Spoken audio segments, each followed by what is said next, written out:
নমস্কার সবাই, পিভিস travel diaries এবং ড্রাইভে আপনাদের সবাইকে স্বাগত। আজকের টপিকটা আপনারা থাম্বনেল দেখেই বুঝেছেন, খুব ইন্টারেস্টিং। তো সেই ব্যাপারেই আমি একটু কিছু আলোকপাত করি। যেটুকু জেনেছি, যেটুকু বই পড়ে জেনেছি, যে তিব্বত মালভূমির ওপর দিয়ে প্লেন কেন ওড়েন। হুম তিব্বত মালভূমি বলা হয়, কিন্তু আদৌ কি সেটা মালভূমি? কেন মালভূমি বলতে আমরা কি বুঝি? মালভূমি তো আমরা বুঝি যেটা সমুদ্রের যে উচ্চতা তা থেকে অল্প উঁচুতে যেটা অবস্থান করছে। কিন্তু তিব্বতের তো এমন একটা ভৌগোলিক মানচিত্র যে 14,000 15,000 ফিটের ওপরে ওখানে ল্যান্ড পাওয়া খুব শক্ত। যাই হোক, তিব্বতীয় মালভূমি, যাকে প্রায় সে ছাদ বলে ডাকা হয়, এটি একটি বিশাল বিস্তৃত ভূমি যা এশিয়ার বেশিরভাগ অংশ জুড়েই বিস্তৃত। মানে এশিয়ার অনেকটা জায়গা জুড়ে কিন্তু এই তিব্বত, এবং এটাকে বলা হয় বিশ্বের ছাদ বা পৃথিবীর ছাদ। কারণটা কি? এর গড় উচ্চতা 4,500 মিটার। মানে আমাদের এখানে যেমন পাহাড়ি এলাকাগুলো আছে, ধরুন 4,000 ফুট, 5,000 ফুট, 6,000 ফুট, কিন্তু ওখানে নর্মাল যে উচ্চতা ওই তিব্বতের যে মালভূমি, সেটা হচ্ছে 4,500 মিটার। মানে যেটা প্রায় 14,764 ফুটে গিয়ে দাঁড়ায়। এই ফুটটা এতটাই উচ্চতা, এমনকি সবচেয়ে যে পাকা পর্বত আরোহী তার পক্ষেও এটা হাঁফ ধারণার পক্ষে যথেষ্ট। তিব্বত মালভূমি একটি আকর্ষণীয় এবং রহস্যময় ভূমি, এ নিয়ে কোনো সন্দেহ নেই। মানে এর যে অবাক করা ল্যান্ডস্কেপ, অনন্য যে বন্য প্রাণী এবং সমৃদ্ধ যে সাংস্কৃতিক ইতিহাস, যারা যায় তারা জানে।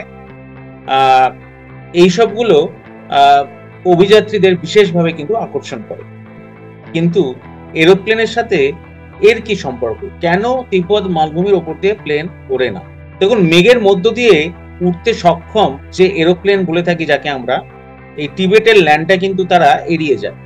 টিবেট মানে হচ্ছে তিব্বত। তিব্বতের যে জমি, সেই জায়গাটাকে তারা এড়িয়ে যায়। তিব্বতের যে ল্যান্ড, তাকে তারা এড়িয়ে যায়। যদি কোনো ফ্লাইট ভূমানচিত্র আপনি পরীক্ষা করেন, তাহলে দেখবেন এবং তাহলে বুঝতে পারবেন যে কেনই বা তিব্বতের ল্যান্ডকে এরোপ্লেন ফ্লাই জোনে ব্ল্যাক হোল বলা হয়।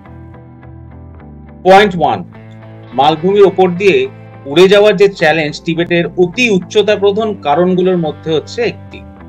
তিব্বত মালভূমি শুধু উঁচু নয়, এখানকার উচ্চতা ভারসাম্যহীনতার অসঙ্গতি লক্ষ্য করে।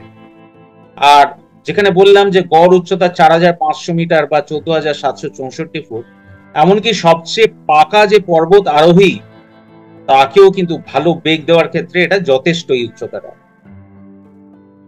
এই ধরনের অতি উচ্চতা, যেটা যেটা বলা হচ্ছে যে এই ধরনের যে অতি উচ্চতা, সেটা উল্লেখযোগ্যভাবে মেঘের ওপরে বাতাসকে হালকা বাতাসে পরিণত করে। এই ধরনের পরিস্থিতিতে বায়ুর যে ঘনত্ব সেটা অনেক কম হয়, যা প্লেনের জন্য উত্তোলন বজায় রাখা, মানে প্লেনকে উড়িয়ে নিয়ে যাওয়া এবং সর্বোত্তমভাবে এয়ারক্রাফট ওড়ানোর ব্যাপারটা বড্ড কঠিন করে তোলে। এয়ারক্রাফট ইঞ্জিন বা এরোপ্লেনের যে ইঞ্জিন, এই ধরনের পরিস্থিতিতে পর্যাপ্ত শক্তি উৎপন্ন করার জন্য প্রতিনিয়ত কিন্তু সংগ্রাম করতে থাকে ওই উচ্চতাতে। এটি এভারেস্টের চূড়ায় শ্বাস নেওয়ার সময় ম্যারাথন রেস যদি কেউ আমরা করি, তার মতন কিন্তু একটা প্লেনের ক্ষেত্রে একটা কঠিন কার্য হয়ে দাঁড়ায়। পয়েন্ট 2, তাহলে পয়েন্ট 1 হলো কি উচ্চতা, আর পয়েন্ট 2 দেখুন বায়ুর যে ঘনত্ব, বললাম তার বাইরেও তিব্বত মালভূমি একটি আবহাওয়া সংক্রান্ত একটা প্রতিকূল বায়ুবিক অবস্থা ধরে রাখে।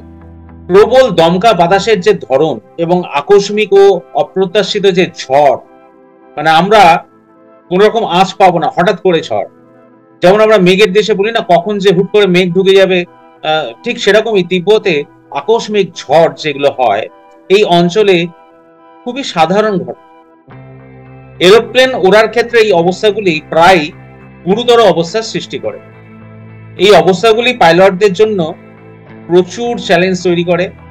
একটা পাইলট কিন্তু সে যখন নিরাপদভাবে তার ফ্লাইটটাকে ওড়াবে, সে কিন্তু একটা স্থিতিশীল বাতাসের উপর নির্ভর করে। পাতলা হয়ে যাওয়া এই বাতাস এবং ঝোড়ো আবহাওয়ার সংমিশ্রণ বিমান চলাচলের ঝুঁকির একটি নিখুঁত পরিবেশ তৈরি করে। পয়েন্ট নাম্বার 3, তাহলে প্রথম পয়েন্ট ছিল যেটা হচ্ছে অতি উচ্চতা। দ্বিতীয় পয়েন্ট আমি বললাম যে বায়ুর ঘনত্বের বাইরেও তিব্বতের যে এই আবহাওয়া সংক্রান্ত যে একটা অপ্রত্যাশিত ঝড় বা এই ধরনের কিছু বায়বিক পরিবেশ, এই নিয়ে বললাম। এবং পয়েন্ট নাম্বার 3 যেটা বলবো সেটা হচ্ছে জরুরি অবতরণ সাইটের অভাব। মানে হঠাৎ করে যদি কোনো প্লেনে অবতরণ করার দরকার পড়ে তাহলে কিন্তু সে ল্যান্ড খুঁজে পাবে না। এখানে জরুরি অবতরণের জন্য বিকল্পগুলি খুবই কম এবং এখানে জনবসতিও কম, এবং এবড়ো খেবড়ো ভূখণ্ড জরুরি অবতরণের জন্য কয়েকটি মাত্র বিকল্প জায়গার অবকাশ রেখেছে এখানে। এবড়ো খেবড়ো ল্যান্ড হলে সেখানে প্লেন ল্যান্ড করবে কি করে? তাই এক্ষেত্রে কিন্তু যে বিকল্প, যে জরুরি অবতরণকালীন যে বিকল্প থাকা উচিত সেটা কিন্তু এখানে নেই। তাই জরুরি পরিস্থিতিতে অবতরণের জন্য বিমানবন্দর বা উপযুক্ত সমতল এলাকার অভাব এই অঞ্চলের উপর দিয়ে প্লেন উড়ে যাওয়ার পক্ষে একটা ঝুঁকি তো থাকছেই। পাইলটরা এমন রুট পছন্দ করেন যেখানে প্রয়োজন হলে নিরাপদ অবতরণের জন্য তাদের বেশ কিছু বিকল্প যাতে হাতে থাকে। পয়েন্ট নাম্বার 4, এয়ার ট্রাফিক নিয়ন্ত্রণের সীমাবদ্ধতা। তিব্বত মালভূমিতে এয়ার ট্রাফিক কন্ট্রোল কাঠামো একটা চ্যালেঞ্জিং পরিবেশের কারণে সীমিত।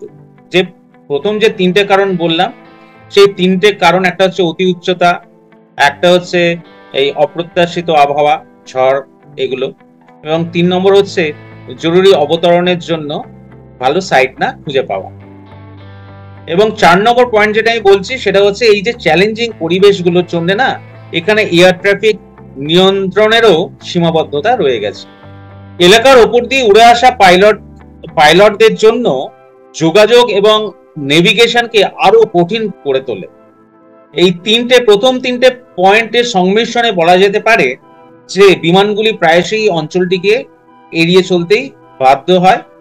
নিরাপদ এবং ভালো নিরীক্ষণের জন্য যে পথটা তাদের পক্ষে সুফল হতে পারে সেই পথটাই তারা বেছে নেয়। এই নিষিদ্ধ মালভূমিতে নানা চ্যালেঞ্জ সত্ত্বেও টুরিস্টরা তিব্বত মালভূমিকে বিস্ময়ের জায়গা থেকে চিনতে বা দেখতে চায়, যা অনেকের কল্পনাকে বন্দী করে।